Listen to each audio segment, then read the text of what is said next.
En 1988, un paciente del sur de California sufría un colapso y moría en la consulta de su médico. Pero al igual que muchas historias de Hollywood, fue pura ficción. Los investigadores sospecharon que el paciente y su médico eran personajes relacionados con un misterioso crimen en la vida real.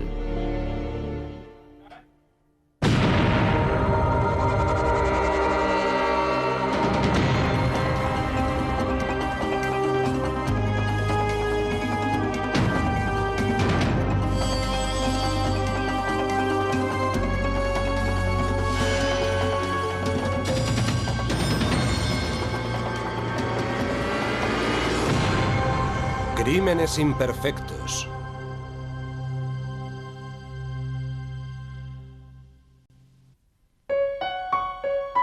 El doctor Richard Box, un neurólogo que había estudiado en Harvard, vivía en Glendale, California, a escasa distancia de Hollywood. Estaba casado, tenía hijos y una enorme mansión. Llevaba una vida de lujo. Él conducía un Rolls Royce y su mujer un Jaguar. Un sábado a primera hora de la mañana, en 1988, el Dr. Box llamó al 911 diciendo que un paciente había muerto en su consulta de un posible ataque al corazón. Dijo que le había hecho un electrocardiograma y que todo parecía normal, pero que cuando salió un instante de la sala de reconocimiento, el paciente cayó al suelo. Cuando llegó la ambulancia a las 7:15 de la mañana, el paciente ya estaba muerto. El Dr. Box identificó al hombre como Gene Hanson, de 42 años, que era paciente suyo desde hacía años. La identidad de Hanson se confirmó por las tarjetas de crédito y el certificado de nacimiento que llevaba en la cartera. Pero a los médicos de urgencias les pareció sospechoso que el cuerpo ya estuviera frío y hubiera entrado en rigor mortis. El sargento James Lowry fue uno de los primeros policías en llegar al lugar del suceso. Parecía que las venas y arterias de la cara estaban rotas. Tenía ronchas por toda la cara. Habiendo visto tantos casos, tanto de muerte natural como no natural, mi impresión al ver su cuerpo fue que ya llevaba bastante tiempo muerto. El forense estimó la hora de la muerte comparando la temperatura del hígado de Hanson con la temperatura de la habitación. La temperatura corporal desciende 1,5 grados cada hora después de la muerte. La temperatura de la habitación era de 22 grados y la temperatura del cuerpo era de 30. En base a eso, se podía calcular que la muerte se había producido unas 6 o 7 horas antes. Lo cual significaba que Hanson había muerto entre las 2 y las 3 de la madrugada, mucho antes de que el doctor llamase a los médicos de urgencias. Le dije al Dr. Box, es usted un embustero. No le creo, todo lo que nos ha dicho es mentira. Siendo hijo de médico, el sargento Lowry sabía que allí había algo raro. El Dr. Box era un neurólogo especializado en tumores y otros problemas neurológicos. Entonces, ¿por qué estaba tratando a un paciente con dolores en el pecho? Y por el aspecto del Dr. Box, no parecía que le hubiese hecho al enfermo el boca a boca. Miré al Dr. Box y su ropa estaba impecable. No parecía haber sudado y su pelo estaba perfectamente peinado. Yo he tenido que realizar el boca a boca muchas veces y sé lo agotador que es. Había demasiadas inconsistencias para que la policía lo aceptara. Yo sabía que aquella persona no había muerto como nos había contado el Dr. Box y pensé que tenía que haber otra explicación. No sabía si podía haber sido alguna especie de encuentro romántico. No sabía si podía tratarse de una sobredosis de droga. Quiero decir que podía haber otras explicaciones de lo que había ocurrido allí. Y registrando la consulta del Dr. Box, la policía descubrió una serie de objetos que no suele haber en las consultas médicas. Lo que encontramos durante el registro de la consulta fueron diversos juguetes sexuales que estaban dentro de la sala de exploración del médico, dentro de un pequeño armario con cajones, justo en la sala donde examinaba a los pacientes. Nos pareció algo bastante excéntrico. 2 semanas antes, la policía había atendido otro incidente en la consulta del Dr. Box. Un hombre al que nos referiremos como Bruce Smith dijo que el Dr. Box le había atacado en su consulta con una pistola falsa a altas horas de la noche. Puesto que los dos se habían conocido aquella noche en un bar gay, la policía concluyó que había sido una pelea amorosa.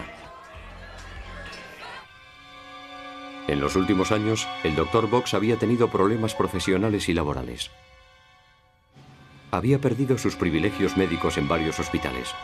Había pasado por un divorcio y había admitido públicamente que era homosexual. La policía descubrió que era cliente habitual de distintos clubs especializados en sadomasoquismo.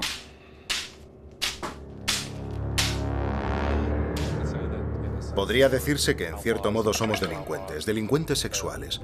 Las actividades que realizamos probablemente no están reconocidas como legales por la sociedad, aunque sean juegos consentidos. La policía esperaba que la autopsia revelaría lo que realmente ocurrió en la consulta del Dr. Box.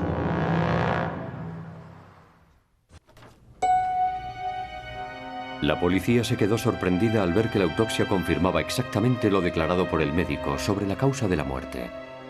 Miocarditis inespecífica, un mal cardíaco.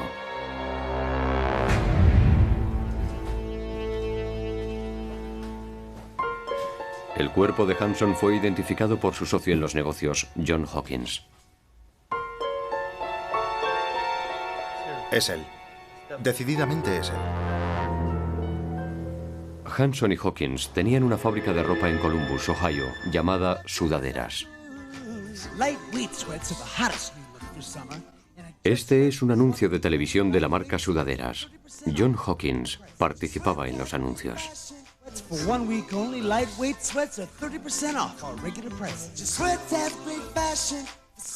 Parecía que tenían un negocio bollante.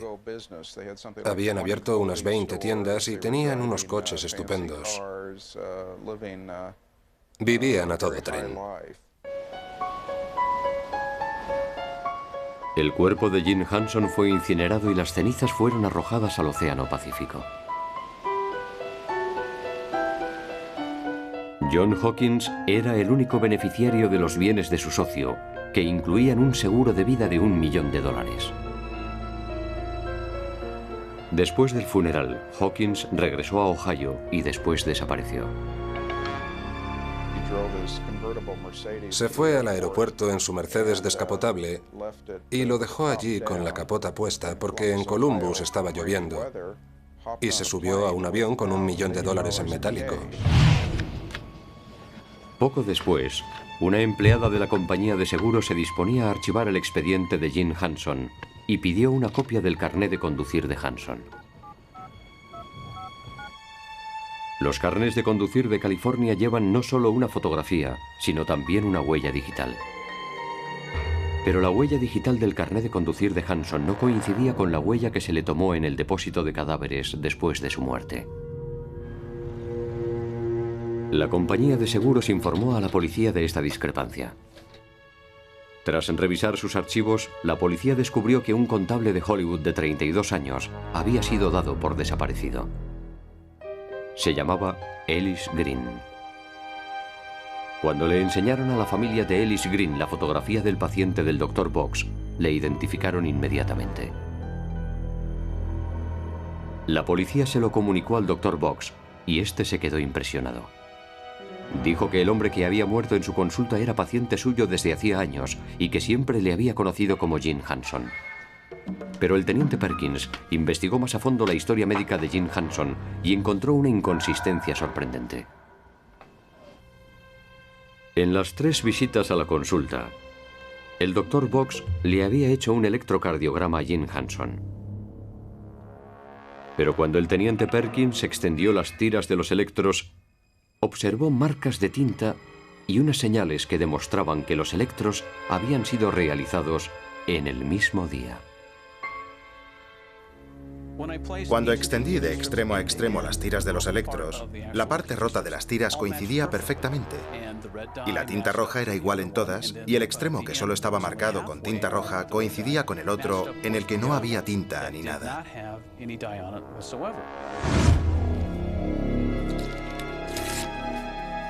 Esto era prueba de que el Dr. Box había realizado un único electro. Después rompió las tiras en 3 trozos y puso una fecha diferente en la parte de atrás de los trozos y los archivó en la carpeta de Hanson. Cometió un error muy tonto, lo cual facilitó nuestro trabajo. Era la primera vez que podíamos decir, más allá de toda duda razonable, que se trataba de una historia médica falseada. Entonces, los investigadores decidieron analizar más a fondo la autopsia. Las muestras de sangre y tejido de Ellis Green se enviaron a analizar más en profundidad, utilizando el cromatógrafo de gas, que es capaz de identificar cientos de sustancias químicas tóxicas en el tejido humano. Sin embargo, no se encontró ninguna. Después, se llamó a un segundo médico forense para revisar los resultados de la primera autopsia. El nuevo forense observó signos de decoloración en la cara y en las yemas de los dedos del señor Green, lo cual indicaba asfixia. A veces, esta decoloración es muy sutil y desaparece poco después de producirse la muerte, por lo que es frecuente que no se detecte la asfixia. A pesar de que el Dr. Box se declaraba inocente, fue detenido por presunto homicidio. Pero, ¿había actuado solo o estaba compinchado con John Hawkins? ¿Y dónde estaba el verdadero Gene Hanson?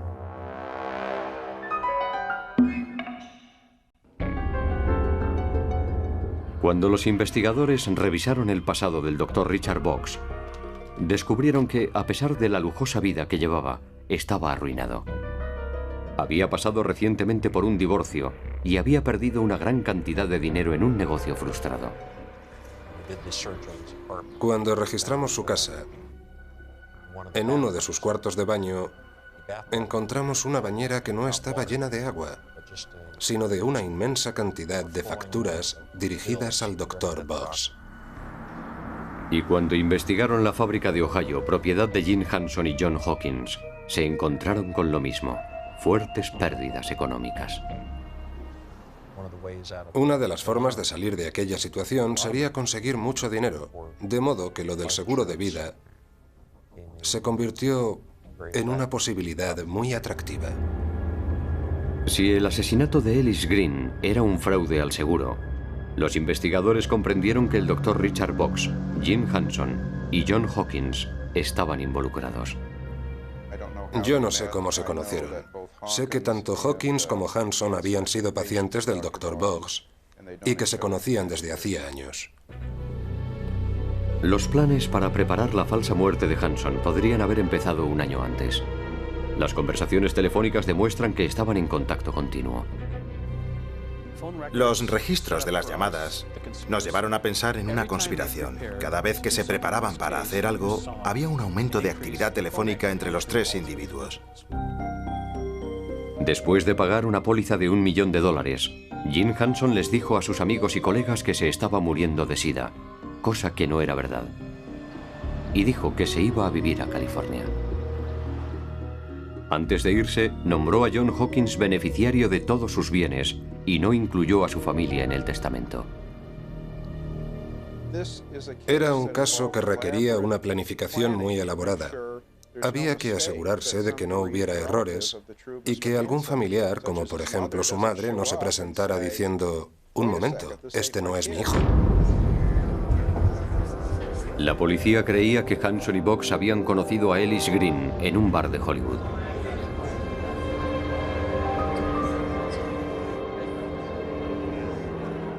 Green estaba en el lugar equivocado y en el momento equivocado. Reunía todos los requisitos necesarios. Se parecía a Hanson, era seropositivo y estaba muy borracho. Por lo que sabemos, Green era un hombre muy sociable y probablemente le invitaron.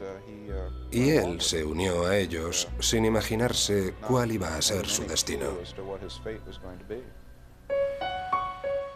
En el preciso momento en el que los médicos de urgencias estaban intentando salvarle la vida a Ellis Green en la consulta del Dr. Box, un hombre que coincidía con la descripción de Jim Hanson se registraba en un hotel a tan solo 2 manzanas de la consulta de Box bajo un nombre falso. Más tarde, el verdadero Jim Hanson recibía una llamada telefónica de John Hawkins desde Ohio. Y cuando se constató la muerte de Ellis Green, John Hawkins voló a California desde Ohio. Identificó el cadáver de Green como el de su socio Jim Hanson.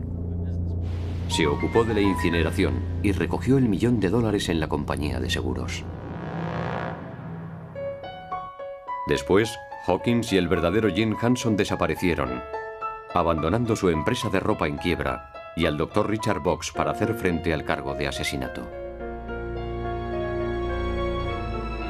La búsqueda de Jim Hanson y John Hawkins llevó más de 3 años, llevando a los investigadores por más de medio mundo.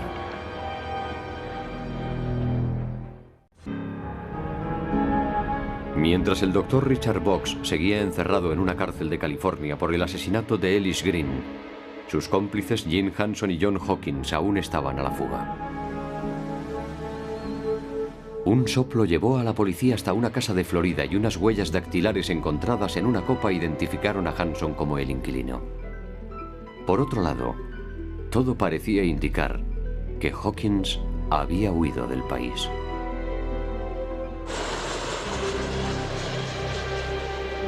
Algunos meses más tarde, Hanson fue detenido en el aeropuerto de Dallas-Fort Worth, recién aterrizado de un vuelo procedente de México. El personal de seguridad observó que se comportaba de una forma sospechosa.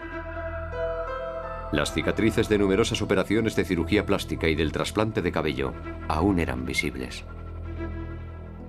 Negó ser Jim Hanson y llevaba encima el carné de conducir de Ellis Green. También llevaba varios carnés falsos y un libro titulado «Cómo crear una nueva identidad». Sus huellas dactilares coincidían con las del verdadero Jim Hanson. Y fue detenido. Encontrar a John Hawkins fue mucho más difícil. John Hawkins era un camaleón. Podía adaptarse a cualquier tipo de vida y a cualquier lugar. Y contaba con dinero para hacer todo lo que quería. Durante 3 años, Hawkins empleó el dinero del seguro para viajar por el mundo. El hombre más buscado de América. En Ámsterdam, una mujer vio un programa de televisión en el que decían que se buscaba a John Hawkins con relación al asesinato de Ellis Green. La mujer había sido amante de Hawkins.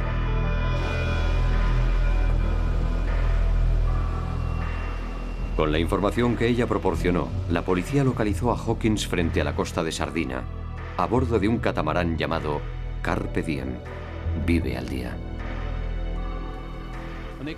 Cuando le interrogaron, John Hawkins mantuvo una actitud muy desagradable. Dijo, yo no soy el que ustedes creen, soy Bradley Bryant. Soy ciudadano inglés, este es mi pasaporte. Les mostró un pasaporte británico legítimo y les acusó de haber cometido un terrible error en la identificación. John Hawkins fue identificado por sus huellas dactilares. La fiscalía mantenía que los problemas económicos llevaron a Box, Hanson y Hawkins a cometer un fraude que les aportaría $1.000.000. La misión del Dr. Box era localizar y asesinar a alguien parecido a Jim Hanson. Su primer objetivo fue Bruce Smith, a quien había conocido en un bar. Se lo llevó a la consulta y le atacó con una pistola falsa. Pero Smith escapó.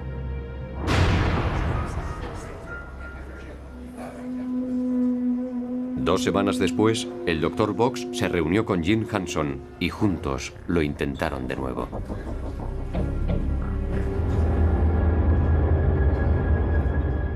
Box y Hanson conocieron a Ellis Green en un club nocturno hacia medianoche.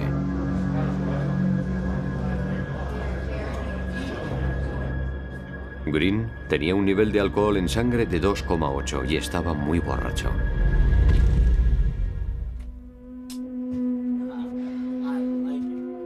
Box y Hanson se lo llevaron a la consulta de Box y le atacaron con una pistola.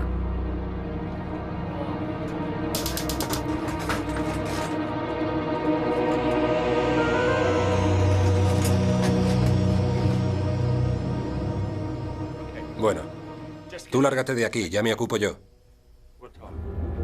Pero el Dr. Box cometió numerosos errores médicos y eso le perdió.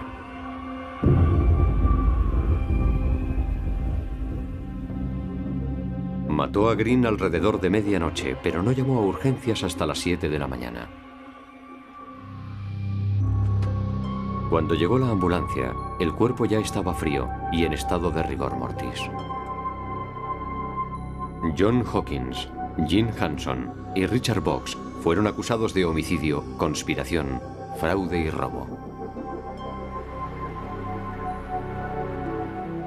En el juicio, los fiscales presentaron pruebas forenses de que Ellis Green había sido estrangulado por el Dr. Box y de que Gene Hanson estaba en la ciudad el día del crimen, registrándose en un hotel cercano, justo cuando llegaron los médicos de urgencias. La defensa argumentó que Ellis Green había muerto de causas naturales, debido principalmente al altísimo nivel de alcohol en sangre que registraba. Pero el jurado no lo aceptó. El Dr. Box y Gene Hanson fueron declarados culpables de homicidio, conspiración para cometer un asesinato y fraude.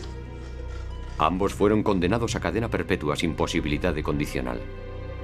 John Hawkins fue declarado culpable de conspiración para cometer un asesinato y fraude. Fue condenado a 25 años de prisión. A mí me pareció un buen resultado. Creo que se hizo justicia con esos tres hombres gracias a unos excelentes investigadores, unos grandes expertos y gente de todo el mundo que colaboró al máximo. Un buen trabajo policial y las pruebas de los forenses ayudaron a resolver un crimen y tal vez sirvieran para prevenir otro.